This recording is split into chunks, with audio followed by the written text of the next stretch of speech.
के हमारा करे छै सब निंदा। गौवा भर प्यार के हमारा करे छै सब निंदा। तोरा बिना हेरे पगला रहबो नहीं हम जिंदा। अरे सच्चे कहै छियो। जबले धरती आसमान संग रहते जोरे जोरे गे, तबले तू सुन गे पगली तू छी हमर हम तोरे गे। तबले तू सुन गे पगली तू छी हमर हम तोरे गे।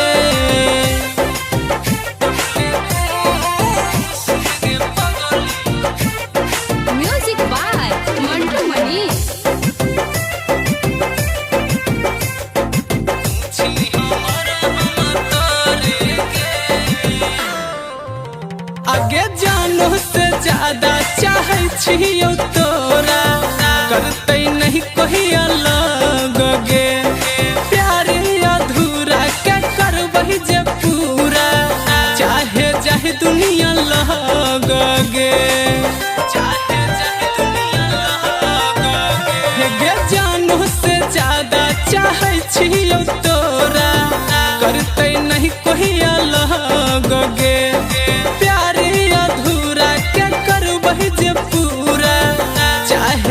दुनिया लग गे। अरे दिलवा लगाई के नहीं तोरी है, करी है नहीं शर्मिंदा। दिलवा लगाई के नहीं तोरी है, करी है नहीं शर्मिंदा। हमरा बनाइले रबीना तू बन जोरे गोविंदा। जेना लैला मजनू दोनों कहियो साथ नहीं छोड़े गे, वो सही तू सुन गे पगली तू छी हमर हम तोरे गे। वो सही तू सुन गे पगली तू छी हमर हम तोरे गे।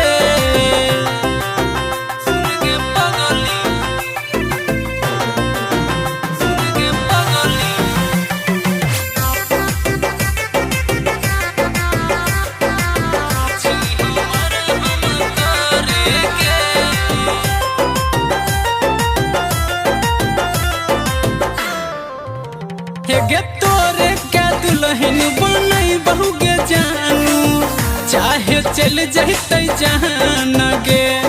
चोरी सलामत रहते गे अपन, पूरा होते अरमान गे। गे सोना आगे तोरे के दुल्हन बनई बहु गे जानू, चाहे चल जैते जहान गे। जोरी सलामत रहते गे अपन, पूरा होते अरमान गे।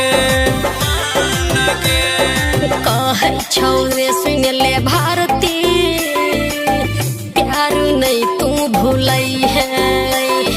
कहै छौ रे सुन ले भारती, प्यार नहीं तू भूलई है। जेना बदलै छै रे मौसम, रोशन नहीं तू बदली है। जेना मिलै पवन पुरवैया ओ सही मिलबै भोरे गे।